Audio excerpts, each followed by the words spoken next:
Hi, everyone. Not sure if you could see me yet, but we're just getting started. Um, so, great. My name is Hannah Baker, and I am here with the Guild of Working Designers. So, this is a meetup that we have once a month. It's a group for designers working in the field, an opportunity to support, commiserate, and activate one another. So I'm just going to go over a couple of housekeeping stuff. So we had a couple minutes. If you're joining us from AirMeet, you were able to kind of network. I know that not everyone was able to join us from AirMeet today. We are also live streaming on YouTube, and we have somebody monitoring that chat as well. So if you have questions or comments in that chat, they'll be transferred over to us here as well, so we can see that. We're going to get started with Dee, who's going to be talking about design career growth, and then a little bit of a Q&A afterwards. Again, if you're in AirMeet, you can put them in the question channel and upvote those. And we have somebody who will be transferring the questions, as I said, from YouTube to AirMeet as well. So they'll get answers from both. And then afterwards, we'll have a little bit of time to network as well. So without further ado, just wanted to introduce our speaker today. We have Dee Scarano with us, and she's been a freelance consultant and been working in UX design, product strategy, innovation coaching for over 12 years. She's facilitated strategy workshops and collaborated trainings for companies such as Google, Twitter, Lufthansa, and many more. But I'm really excited to have Dee here today because if you're just starting off in your career or you've been in design for a long time, career growth is something that we all think about. Should we change our companies? How much am I worth? Do I work for myself? These are all questions you've probably asked yourself. But there's a hard part is that there's no right answer. So how do we decide what factors to gauge in making these choices? And that's why we have Dee with us today. She's going to kind of talk about her own experiences and then also talk about maybe some frameworks or tools that we can use for ourselves. So without further ado, I'm just going to stop sharing and give it over to Dee. Yay! Thanks, Hannah. That was a wonderful introduction. Thank you so much. And hello to everyone. Welcome. And I'm really excited to talk about this topic. What I'm going to be sharing today is actually really personal, my personal journey and my personal choices, trade-offs, decisions, mistakes that I made and what I learned and how I decided after that, all these kinds of things. So I hope that you find it useful. So I don't have all the answers in the whole world for what everyone should do with their career, but I'm going to really share a lot of personal detail of decisions that I made in my career so far. And there's been a lot of moves and shifts and ups and downs. So I really think and hope that it will be useful for a lot of people. So I should be sharing my screen right now. Hannah, jump in and tell me if it's not working, but that should be working. So yeah, welcome to Designing Career Growth. Just really quickly, a little bit about me in pictures. At the moment now, so yeah, as Hannah said, I've been working for about 12 years. Maybe it's 13 even now. Who knows the time morphing that's going on at the moment. I think it's probably 13. I've worked as a UX designer, product designer, service designer, product strategist, and now really with the pictures that you see on the screen here, me doing kind of what I do today, which is running workshops and designing workshops for collaboration and innovation, and also running business innovation strategies and product innovation and collaboration workshops to help people engage, especially now that we're doing a lot of remote work and things online, helping business leaders or teams make better decisions or test ideas more rapidly and more successfully, things like that. So, but during this talk, you're going to hear a bit of the journey of really where I started and all the things I did on the way to doing this. And actually, I'd love to know, here's what I'm going to talk about. So my career journey so far, I'm going to go through the pieces and the kinds of things that I did and bad decisions and good decisions and learnings, critical choices, trade-offs and mistakes and fuck-ups and why they're so important,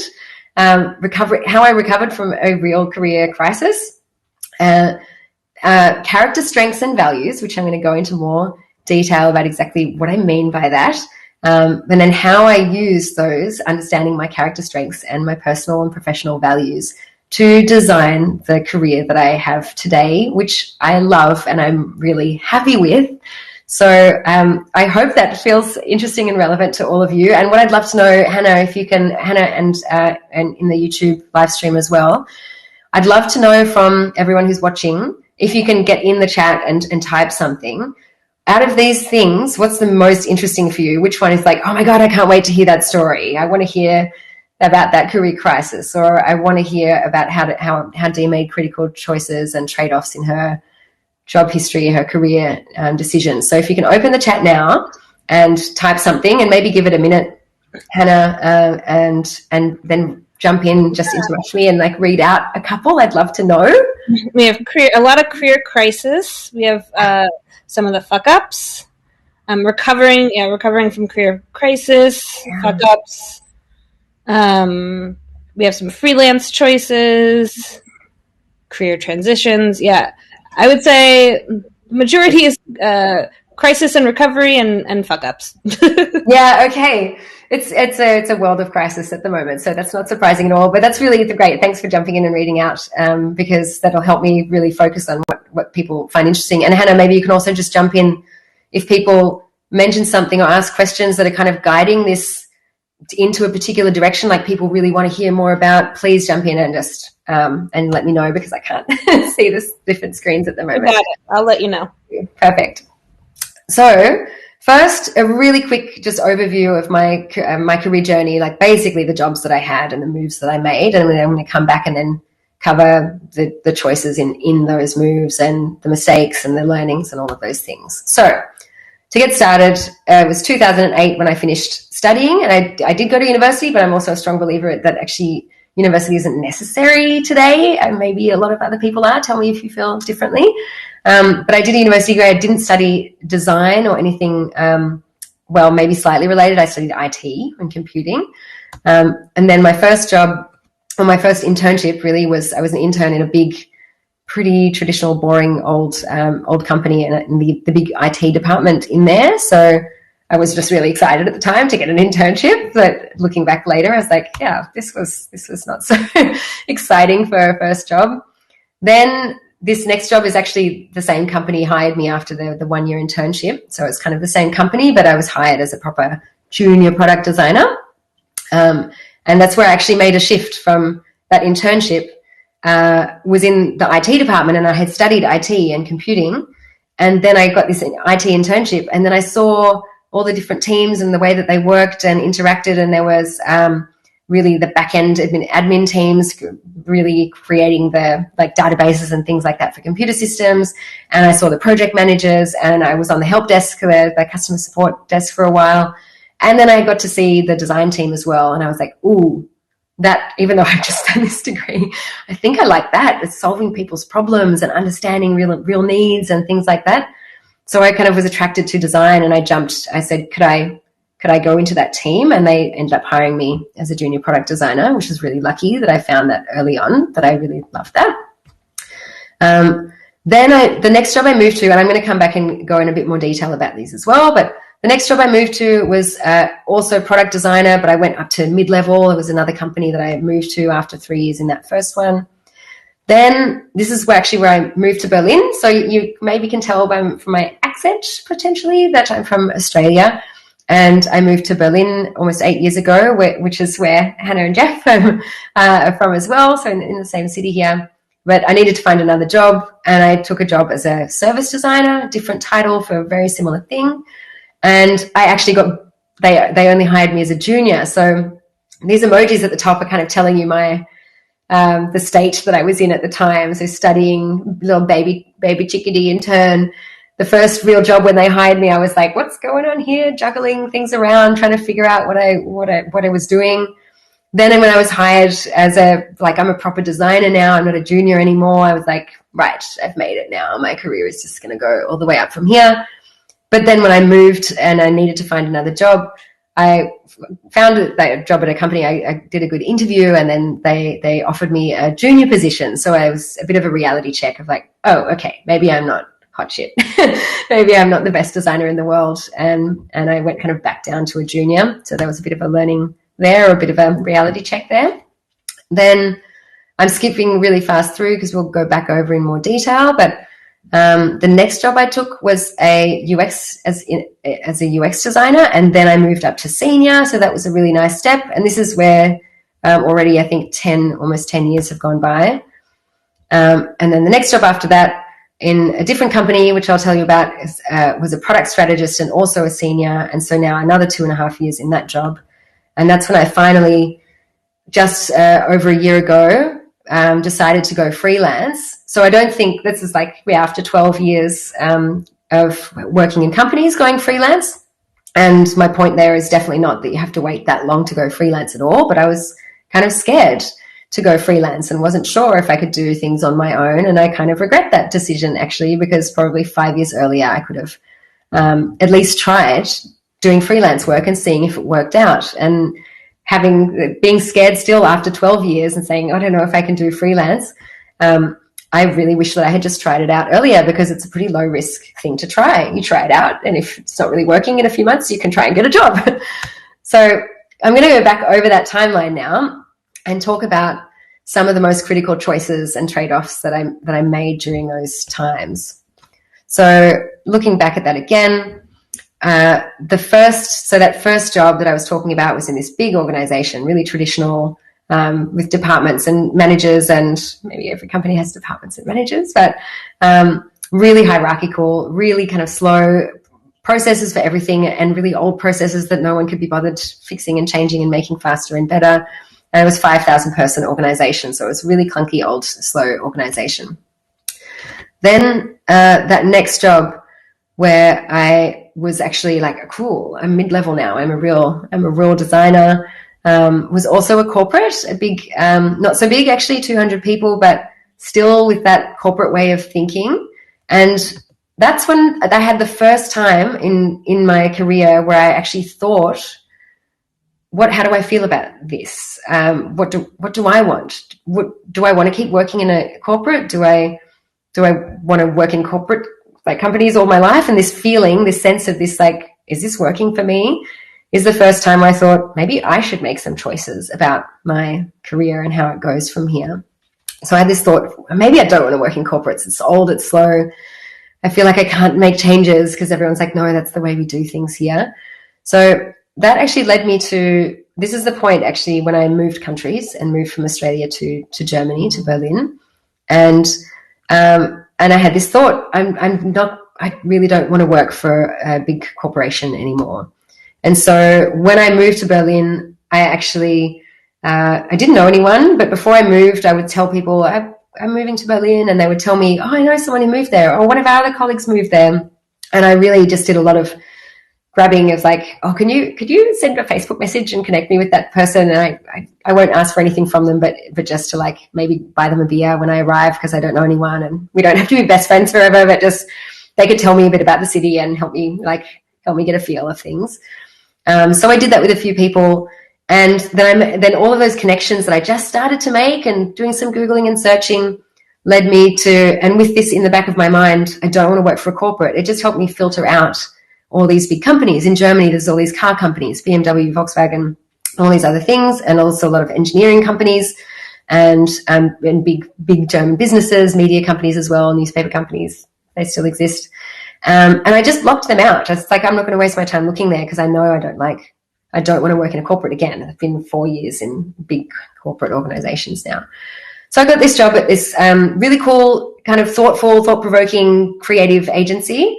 It was still 200-person agency, so it was a bit big. And I also took a pay cut, which was a tough decision for me at the time, because I thought, aren't we supposed to value what we do and not take less than what we're worth? And I was like, weighing this up. But I decided to do it because it just felt like a really good fit, really fast, dynamic, casual also, as in not super businessy, but really casual feel about it, doing creative work. And I felt like I could really learn a lot there. So I just took the pay cut and was like, I hope this is a good idea. And then after that, I'm going to tell you more about that one as well. I worked there for 3 years, and it was a great company to work for. But then I started to be involved in Berlin and in the city, and go to meetups and things and learn more in my field as a designer. And as this startup crossed my path, people that worked there kind of crossed my path, and I heard that they were hiring and I'd had 3 years in this company. And I had this thought, like, I've always worked for bigger companies, big, medium to big companies, 5,000 people, 2,200 people, 200 people. And I was like, I think I'm missing out on something here. This experience of working in a startup that's maybe trying things and breaking things and learning from their mistakes and doing things really rapidly, way more rapidly than this agency I just worked in, who was working still doing projects for bigger corporations, but doing creative things still. It's like, I think I want this startup experience. And so I ended up, through my kind of connections that I'd made, moving to this startup, which was much smaller, 30 people at the time that I joined, whenever that was, 5 years ago or more. Only 30 people. And then from there, I realized, yes, that was the first small company I worked in. I realized, yes, I like small companies. And also in that company, as a UX designer now, was the first time, or kind of the first-ish time, that I was a senior now, and I was actually leading things and using workshops to solve problems and co-create and collaborate with people together. So I realized I like small companies and I like workshops, and I was making these realizations along the way. I don't like this. I do like this. I think I'll search for here and leave those things out of my field of view because I know I don't want them. And ended up getting this job at another cool small agency. I haven't mentioned any names yet. If in the chat, if anyone's really interested in the names of these companies, please do ask, and Hannah can jump in. But I kind of want to talk about them without mentioning the name, just so I can talk really freely. But so I realized I like small companies. Then this transition was actually part of the career crisis, which I'm going to talk about. I moved jobs and realized now, okay, startups are cool, small companies are cool, but startups are really draining. Maybe I'll go back to an agency. That's where I really learned a lot and got a variety of projects, but I wanted to stay in a small company. So I went to this agency that was just 20 people. I actually took a pay cut here as well because I really wanted to work there, and also the career crisis had played an effect on that too. But then all this time I was learning things along the way that were helping me make better and better choices about my career as I went on. So by the time I got to thinking, I think I should just really try this freelance thing, I really knew what I wanted. And there's this big message that I want to get across here, at least about my journey, is that realizing that I didn't want to do work in that kind of company, or realizing that I was really interested in this kind of thing, or found like a certain style of organization or way of working really creative and motivating, helped me consciously choose what I wanted. So in this case, it was consciously choosing a variety of experiences. I've worked as a product designer already, so now I want to try this service design thing. Now I want to try this UX design thing. Now I want to try a small company. Now I want to try doing strategy work. So all of these kind of listening to my feelings and what I cared about really helped me to consciously make this choice, and which for me was a variety of experiences, sometimes taking a pay cut. And that's maybe a luxurious position to be in. I'm sure that not everyone has the luxury of thinking a pay cut is doable, especially families with kids and things like this. But for me, and it will be different for everyone, just understanding what the levers are and what's important to you, which I'm going to show exactly how I did that later through the talk. I think that's the key message, is listening and then understanding what you can make conscious choices about. So another little pass over this, I'll go quickly over as well, is if we look at my same timeline, my same journey, and looking at some mistakes and what I really learned from them, is that this job, this product designer job, where I actually went up to mid-level, and I was like, yeah, this is cool. They were paying me a lot better than I had in this first junior role. I had kind of realized, but thought it wasn't that important, that I took a contract with no paid vacation time. Any vacation time had to be unpaid. But I was like, they're paying me more money. I'll be fine. I'm rolling.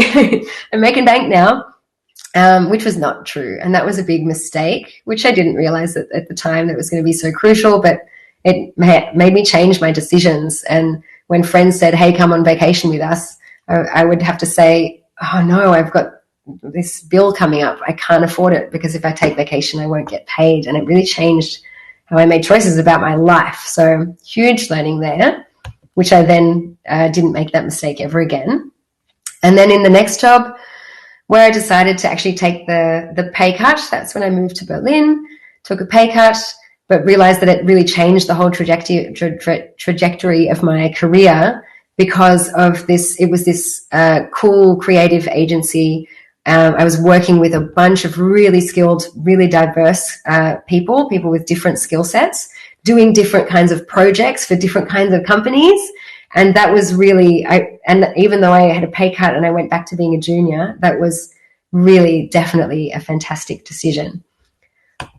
Then and by the way, write your questions in the chat, and if there's something super relevant, Hannah can ask it now, but also we can bring things up in the Q&A at the end. I'm pretty happy to answer personal things if you have questions about that. But yeah, so in the next job, the next move was where the thing that happened was that I wanted to make this move. This is where I transitioned from agency and bigger companies to wanting to work in a startup. And this is the startup then couldn't afford the salary that I was now like, okay, I'm going to make sure I get what I'm like worth now. I've got a few more years under my belt. And I couldn't afford the salary. So I had the thought to ask for a 4-day week, which worked out really well because they're like, oh, actually, yeah, we can do that. And a big learning that I actually got from that was realizing how much of an impact that having that extra day a week of breathing time and time to just not think about work or not have really busy social life on the weekend, how much breathing room and how much really relaxation and less stress that gave me. And that's something I took into future career decisions as well, especially when I went freelance, realizing how important it is to me to have dedicated space in my life.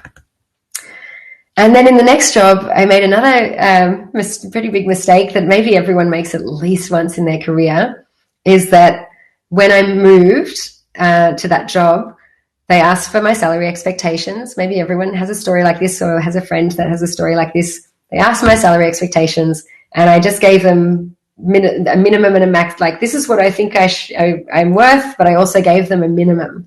And that minimum was the same as I was getting paid in my previous job. Because like, this is the minimum I would take. I won't go down. And this is what I expect. This is my range like that I'm hoping for. And then they offered me the job, but they offered me the minimum that I had put. So I probably could have just put more, and then they probably would have given me whatever that higher minimum was. So that was a bit of a rookie mistake after so many years already working. But then I really learned from that. And I was in that job for 2.5 years. And then in that same job, I negotiated a higher salary, and then I negotiated other things as well. Like when I started doing overtime because of big projects and doing some traveling for work, then instead of being paid the overtime, I actually negotiated. There was a bit more money involved, but also I negotiated kind of half extra money and half time off so I could rest after this overtime, all these big projects and overtime work. So I started to realize and learning from these decisions, mistakes, and learnings that I could choose, or at least be aware and think about how I felt about when something happened and what I wanted to happen in an ideal world, and just negotiate and ask for it and say, hey, this is how I'm feeling. I'm not so happy at the moment. Can I negotiate? Can we talk about what I can get? Can I get some time off? And it actually started coming to me. So by the time I actually transitioned to freelance, which some people were saying that they're interested in this transition to freelance, I finally knew what I wanted and knew how I wanted to build my career, which I'm going to show you a little bit exactly how I did that. So yeah, the big message here, as I was kind of thinking through this, it's really nice giving a talk about something because it really helps you actually think through really exactly what you did and why you did it. The big message, I think, for me and maybe for you is that I made some really useful fuck ups. There were some mistakes that I can look back on and say, that was dumb, but I'm really glad. There's no mistake in there that I'm not glad that happened, because it's led me to basically design the career that I wanted for myself today. And the kind of secret of making these useful fuck ups is that there really isn't a secret. I didn't know which things were going to be fuck ups. I didn't know which things were going to be mistakes. I didn't know which things were going to turn out badly or well. and until afterwards. And that doesn't matter. It doesn't matter that you don't know whether something's going to work out or not. It's making that choice and then seeing whether it's a fuck up or not, seeing whether it's a mistake, and then knowing that you have the choice to change it. Maybe not with every single thing, but at some point in your life, you'll have the choice to say, I'm not going to let that happen again, or I'm going to choose something different next time. So I just say a little bit about why fuck ups are so important, but maybe if y'all are designers, I actually don't know how many people. That's a really nice question, and maybe Hannah, you can jump in after I ask people to tell me. I'd love to know how many people in the audience from both the YouTube live stream and the Airmeet meetup. Are you actually a working designer? Because I think that's the audience of this event. But I'm sure there are lots of other people joining who want to be designers, or maybe doing something adjacent to design, or maybe just joining from a completely different career. So I'd love to hear, are you a designer, and how long have you been working if you are a designer? So if you're like brand new or junior or senior or 5 years or something like that. So if you can open the chat and write, I'd love to hear that as we go through the rest of the talk as well. But yeah, I want to say a little bit about why fuck ups are so important. And if you are a designer, you might be familiar, or in the tech world at least, with fuck up culture. What's the other word for it? Basically, failing fast, like failure culture. Failure is really an important thing in design, in tech, in a lot of industries, but it's also really important for life and for people and for careers. Yeah, so, Dee, yeah. Interrupt you for a moment. Please. Yeah, so we do have a wide range. A lot of people who are maybe in other types of designs. We have some graphic designers and other designers who are looking to transition into UX design specifically. Mm-hmm. Cool. People, junior designers. We also have some senior designers who've been in the field for 13 years. So chief designer, 20 years. Student, just 1 month. Range. Yeah. Cool. So we got a nice mix.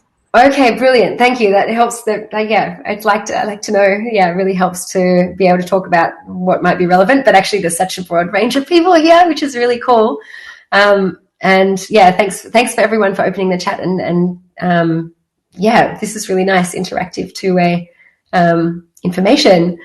So yeah, for everyone, and for designers, especially with this knowledge of failure culture, fuck-up culture, with design and with other things, but for everyone in life, I feel like fuck-ups are so important because obviously there's this fail fast and learn that maybe if you haven't heard, this is a kind of almost a mantra in the design tech world, especially in the startup world actually.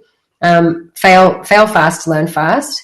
But I maybe would like to rephrase that as make a choice and see what happens. And it doesn't have to be this, oh, I fucked up or I failed, but just the word fuck up is a bit catchy, so I'm using it. But make a choice and just see what happens. And I feel like that's essential for anything, to progress and learn and grow faster than you would if you didn't make that choice. And often we look back at our choices and think, oh, I'm stupid me, I shouldn't have made that choice. But I really love having the attitude of glad I made that choice, so I know now to change, to not to do that, or glad I made that choice so that I wouldn't have this experience that I have today. So something might feel like a fuck up, but the learnings are always, in my experience, always useful later. So I try to have the attitude that I want to see what happens rather than worry that I'll be stuck in a choice.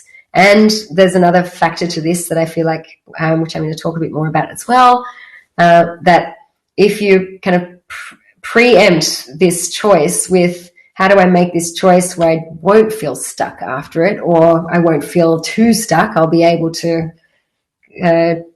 fix my trajectory or agenda or path at some point, then it's a lot easier to make those choices because you know you won't be too stuck if you go down that rabbit hole. And there's a great TED talk that I just watched recently, and I thought of as I was making this particular slide about this information.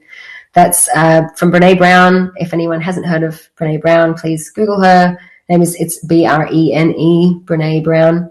And this talk in particular, this TED talk, Listening to Shame, really, she's a shame researcher, which led her to be a vulnerability expert, and especially vulnerability with making decisions and sharing what you are feeling and understanding what you're thinking and feeling and using that to help you make choices.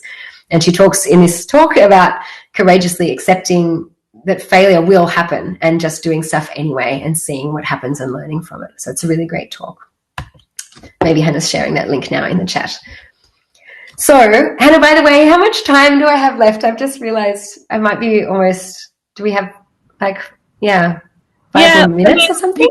Yeah, I would say let's do like 5-7 more minutes if you can wrap it up. Yep. Just so we can leave some time for questions too. And we've got questions. Yeah, fantastic. Thank you. Cool. So recovering from a career crisis. This is something that people were interested in. So what happened, my career crisis was, which maybe I'd also love to hear in the chat, maybe you don't want to say actually if something like this has happened to you, because I feel like once people know it happens to so many people, it's a lot less. It's like, oh, good, someone else went through this as well. Not good that they went through it, but it's like I'm not the only one. So at this point in my journey where I was in this 200-person agency, which is this really cool creative agency and really nice company to work for, and a really stable job and paid me well, and I left to join this interesting startup because I was like, I think I need to get into get the startup experience and get that skill set under my belt. I left this nice job to join this startup that had popped into my radar, and not long after that, they as startups do, they had to let go half the company. So I was one of the people who was let go along with many others. And I lost this job that I'd given up. I'd given up another job to come here. So in one afternoon, suddenly I just didn't have a job. Literally, we went home and we're like, oh, I better take the plant on my desk because they're not coming back tomorrow. So if you want to share that, if you feel comfortable sharing it, I'd love if you want to put in the chat, like, this happened to me too, because it does make somehow people feel a bit better. And I'm sorry that you had to go through that as well. But these things happen and no one sees it coming. And to be honest, that was a big part of my learning as well, not to not work for startups, but to just be ready, to take the risks. And I've got great experience. I worked at this company for I think maybe just over 1 year when that happened. So I got great experience on the way. And it was the first time I went up to a senior position as well, which was also maybe one of the reasons I was let go, because I was the more expensive person. Maybe I just like to tell myself that. But I got great experience of this crazy startup life and all these like risks that are taken and really fast decisions, and then the consequences and the effects of those, which this crisis is actually one of them, this personal crisis. But I got so much learning from that, and now I actually coach startups in innovation processes and strategic things. And it's invaluable that I had the experience of working in a startup and seeing how things work and seeing where mistakes are made or where risks are taken that are unnecessary and things like that. So I also have this link to share with you. I think Hannah's got it as well to put in the chat. That's just a nice article that I found on this subject, but specifically about startups. But my point here is really I'm talking about the career crisis, and I'll tell you what I did with it next. But this article is nice that says why everyone should experience startup life at least once. So if you're interested in that, or you've always been too nervous to work in a startup, or you hate the startup that you work in, maybe this article will help you to see maybe the things that you're gaining that will help you later in your career. So about my career crisis and what actually saved me, how I recovered from this career crisis, there's a little bit of, luckily I'd done things already before, and then a little bit of what I just knuckled down or pushed through and did in that one day to the next not having a job. So the things that saved me were that I had already built a good network, and I'd started being generous and helpful within that network. So things like asking when I'd meet people that were design managers or people higher up than me, senior designers, asking how I could help them. Were they running an event that I could help with? Were they running an event they need speakers for, even though at some points I was just a little junior, but I wanted to practice giving talks and getting less scared. I was actually a terrified speaker in my early career, and I wanted to get better at it. And then I started co-organizing and running my own events as well, and running events for other people to help them. But these things, actually networking or just talking to people and making friends in some way, professional friends, and being helpful and generous and asking how I could help others, I later realized that it's one of my character strengths. Character strengths is an official term, or like I think a psychology term, that you can understand what the strengths of your own character are, the natural kind of strengths or your natural tendencies or beliefs or values and things that you're good at. And you can learn what they are. And I realized later that I had used these things that were part of my top character strengths to build a resilient base, a resilient base for my career, so that when this crisis happened, I had something, I could do something. It's like, I didn't know at the time that these are my character strengths and I'm going to use them and this is what I'm going to do. But later I realized that that is what I did and how valuable that was. And now I can use this same thing again. So what I actually did when this crisis happened, and one afternoon I didn't have a job, I had this good network and people that I'd already helped out with the different things. And I sent out just a handful, maybe I think it was 4, 5, 6 personal emails to people that I knew, especially if they were a bit higher level, like a senior designer in another company or someone who was managing a design team or someone that I knew was running a startup, and sent out personal emails and just said, hey, this thing happened. Like this, startup just like had to let go of half their people. And I was one of them. Any chance your company's hiring? Like really just straightforward. And because I built those good relationships and already given something and offered something, it really didn't feel like I was asking desperately for a favor because we had this great relationship. So I sent out these personal emails. I set up lunch chats, just said, hey, I'm unemployed now. I'd love to come to your office, bring you lunch, buy you lunch, take you out for a beer after work, whatever you'd like to do.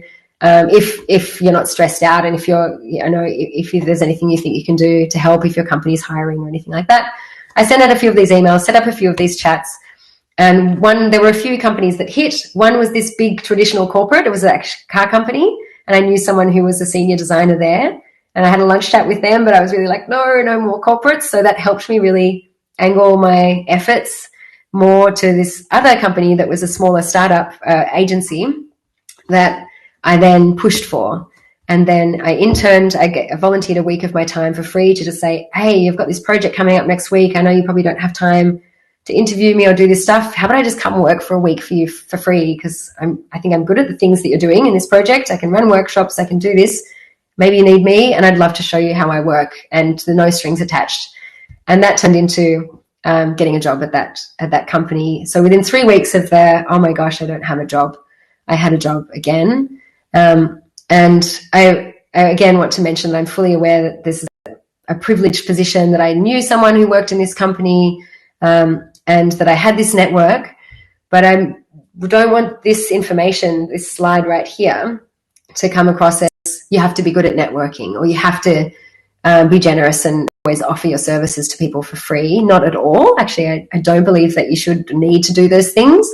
But those things were true to my character strengths, which I realized actually only later. So this networking helpfulness were really, when I actually analyzed and understood my character strengths, which is coming now next, helped me use my strengths to my advantage to help myself in this situation. So what saved me was really being aware of these strengths I had, thinking, oh my gosh, this situation is put in front of me. How can I use my strengths to my advantage? And how can I do something quickly? How can I try something out and just see if it works? Send a few emails, see if I get a reply. Meet people for lunch, see if they give me anything back. If that doesn't work, it's only even a day or two. I can still go apply for jobs online. So then I want to say a little bit about character strengths. And I'm going to go through this really fast because I think we're running really out of time. I'm sorry, Hannah. Yeah, it's okay. There's this great assessment, this like survey. Yeah. This 15 minutes to do an online survey. And this was really referred to me by a psychologist. So I don't personally refer, I'm saying I haven't checked every single character strengths assessment online, but it was referred to me by someone who has. So I think it's a really good one. And this is a really quick look at my own results of that assessment. And the key point here is that if you look at the things on that screen, you can see their kindness, social intelligence is down there at the bottom. And there's this list, and everyone who does this assessment has all these same things on their list. It's just the order of them that's important. So it's the top strengths that you can really do this assessment and look at and think, oh, yeah, I am really good at that. I am really hopeful. I am really great at teamwork, whatever else is on your top list. You can think, when a situation presents where you don't know what to do, or you're in a crisis or stressed out about something, just being aware to say, what are my strengths again? How can I use them? Can really give you kind of strength and hope. I guess that's why they're called strengths, to help you figure out what to do. Use the things that you're already strong at, already good at, already, drive you and motivate you and you love, to help you make the decisions and the actions that will help you in your life and your career. And it's not important to look at the bottom of the list, or at least not important to try and fix the things that are at the bottom of the list, because that's not what it's for. You don't need to fix the things at the bottom of the list. You just need to use the things at the top. They're not things you should work on. So this really, I think, one of the biggest learnings that I've had in professional life and career is that learning about my strengths as a person, these character strengths, and give me really resilience, because when a curveball comes my way, when something happens I'm not expecting or I don't know what to do, I can lean on them. I can go back and lean on them and feel resilient, like I will be able to get myself out of this situation. So resilience and the comfort to try things out and experiment and see what happens, and shoot out a few emails and see, rather than investing too much time in something else. The resilience and the comfort to experiment and try things really leads for me to career confidence. And it doesn't mean that I know I'm the best designer in the world, or feel, it's not really about me feeling like I'm the best designer I can be, but it's me feeling confident that no matter what happens with the world, with my career, with my job, with my startup, if it's going to let me go, no matter what happens, I feel confident that I can take myself forward in my career. Oh, these are really points that I'm so sad that I'm running out of time for, but maybe, should I go just super quickly through them, Hannah? Well, these last three things, and then it's, yeah. Yeah, I do want to leave some time for questions. I mean, just maybe one or two questions. I see one of the questions in here is, could you share your presentation materials? I'm not sure if you'd be open to sending those out to people. Yes, totally. So, I think maybe this will help you kind of, I think this is perfect, because the top voted question is, would you kindly share some tips from switching from full-time to starting freelance? Great. Well, cool. Thanks, Hannah. Yeah. Top voted question. Awesome. So, this is exactly the right point. I guess I'd put them in this order. So I'm going to go so fast through this. I jumped to freelancing with a bit of luck, because I do want to acknowledge that I worked in a company that did online media stuff, like videos, and maybe people know it, AJ and Smart. And I luckily got some kind of online presence from that. So that was helpful. I just want to acknowledge that was there. But then I made a lot of conscious choices when I jumped to freelancing.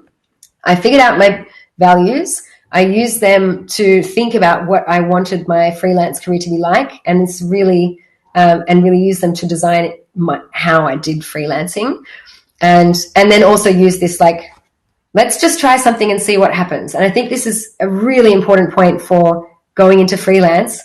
I see people spending months building their websites, spending ages building their offering and designing all the services that they're going to offer, and creating their portfolio, and spending 3 months getting started, and then something doesn't work out. No one wants their services, or they're targeting the wrong market. And so I think let's try this quickly and see if anyone's interested, and see if people will hire me. Trying it quickly is really a huge tip. Let me know if you have questions about that. But so these things all helped me, what kind of work I wanted to do, the ways I wanted to work, how often, how much, and also the pricing I charged, which usually people have lots of questions about how to price your freelance services. So I've popped that in there, and I hope that feels relevant. So I think this can be really quick. how I designed what I do and what I don't do with these character strengths and personal values, which I'm going to have this quick last slide of how I figured out my values and how I base these decisions on my values. But on my webpage, which I built in one afternoon, it was very like, let's try this and see what happens. I'm only going to spend an afternoon on a Squarespace template.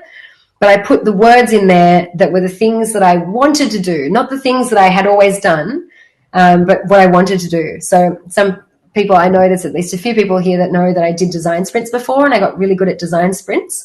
And for those that don't know, it's a design process. Workshop collaboration process for design. And I got really good at them, but I was kind of like, I want to do something different. I want some different experiences. I want to have variety in my career. So on my webpage and on my LinkedIn, I put other things on there. I kind of didn't highlight the design sprint thing, and I wrote down just the stuff that I really wanted to work in. And didn't highlight the design sprint thing because I was like, I know I'm going to do more design sprints. I know that will happen, but I'd like to try and get some other different types of work as well.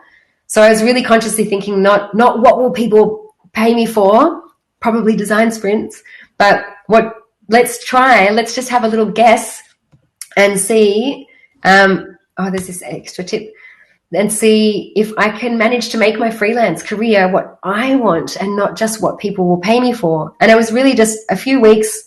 I'd like half a day to make the website, change my LinkedIn profile, and let me just wait a few weeks and do some outreach and see if this works. And if this works, I'll get to do what I want in the way I want. So it was a real guess, and it paid off. And there's a big tip is that if you're actually applying for a particular job, so this is not freelance, but applying for a job, this is something that a lot of people don't think of, is if you've got a web page, change your LinkedIn, change your portfolio and CV to match the words and the things. So this idea of switching and changing the words of what you want to do in that job or what you know that they're looking for, and really customize how you're presenting yourself. So how I design my ways of working as a freelancer, there's this little contact form on my website, which is one page with a contact form, is you can see where I've put here, and I've got this here. I just did this and saw how people were going to react.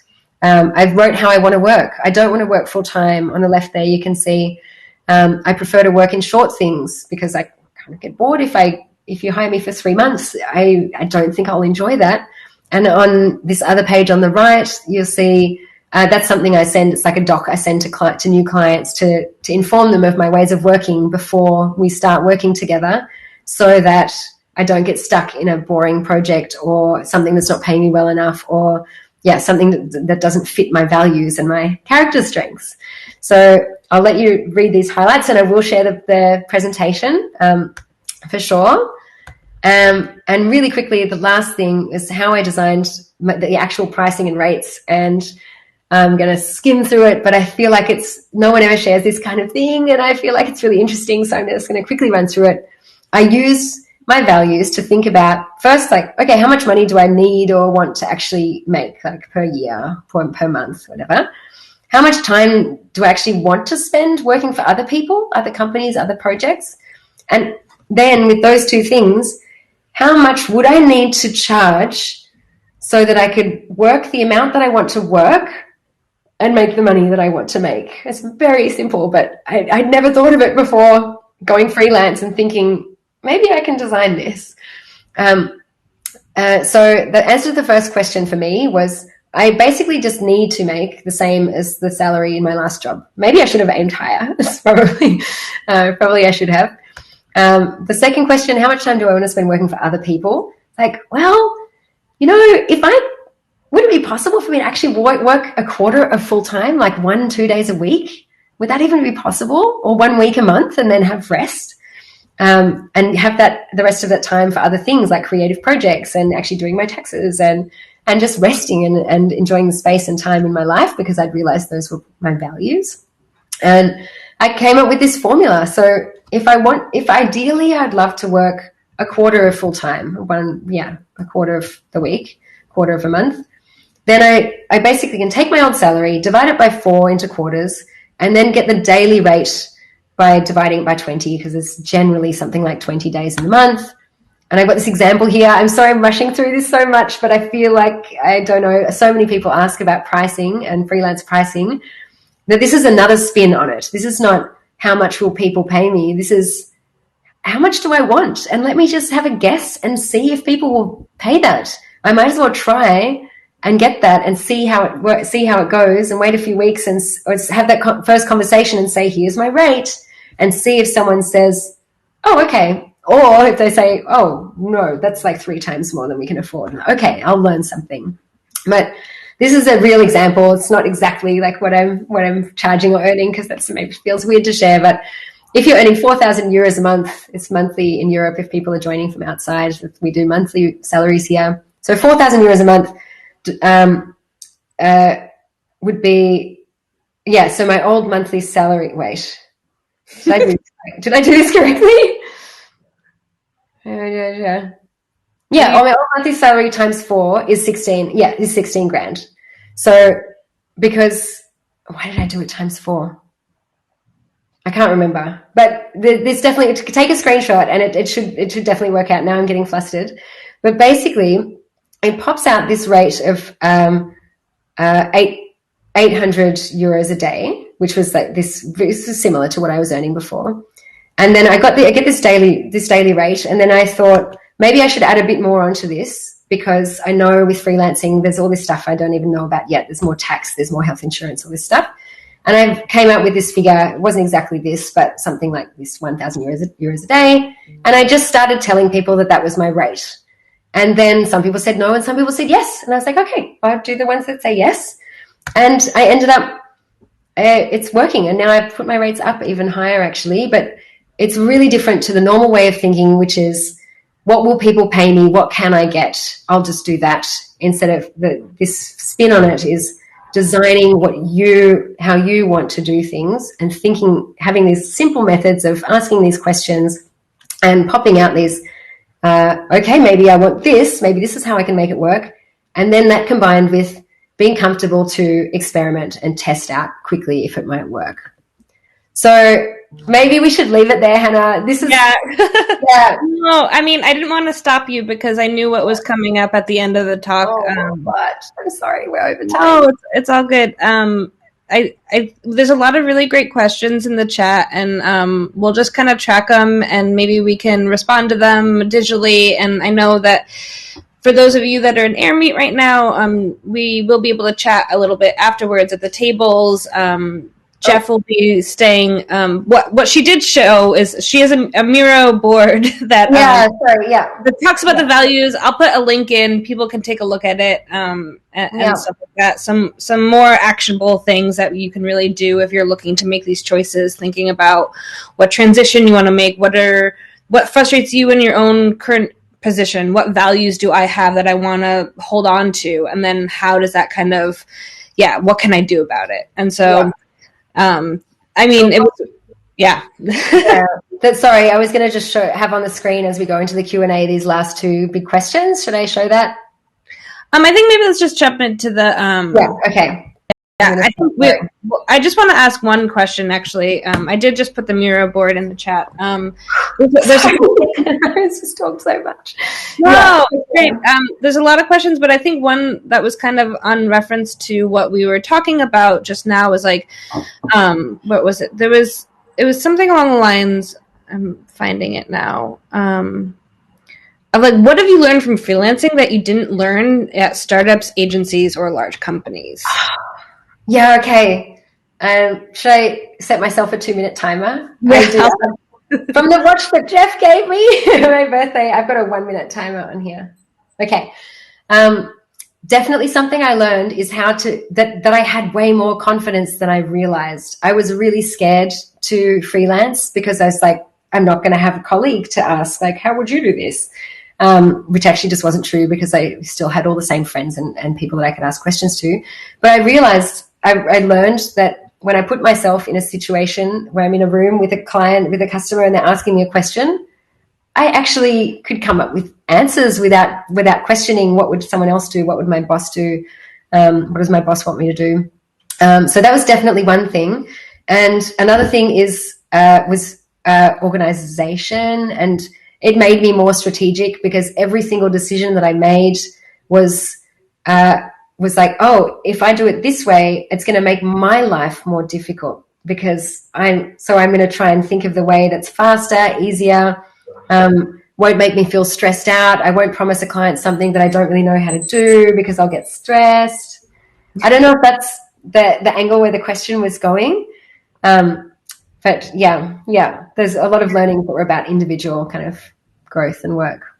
Yeah. Well, I mean, I really wanted to thank you for talking today with everyone about like just being so transparent and honest and open about your trajectory and path, because, you know, a lot of times we hear like these sugar-coated stories or these like, this is what you should do, but maybe that's not the path that you took. And so I think it's really nice to kind of have this openness about it. And also, yeah, this is your experience. It's not going to be the same for everyone, and they have different priorities or different choices that they need to make. And so it's just about figuring out what those kind of fit together. And so, yeah, I just really want to thank you again. And yeah, we'll continue this conversation in the rooms, and then online as well further on. So thanks so much. So yeah, my pleasure. Thanks so much for having me. I'm really embarrassed and sorry that I just took off all the time, but I'm definitely joining in the rooms. I forget exactly how they work, but I'm definitely going to stay around in the rooms and chat if people want to stay and join and ask me questions that you probably we didn't get time for. Yeah, and if you're interested, I'm just going to share this really quickly too. If you're interested in more events like this or in other things, so the Guild is run through the Fountain Institute, and we have a newsletter. So we talk about these kind of subjects every week on Wednesdays, and we also have workshops. Sometimes there's free, sometimes there's paid. We do a course. We're offering more courses coming up, and so we'd love to hear what you're interested in.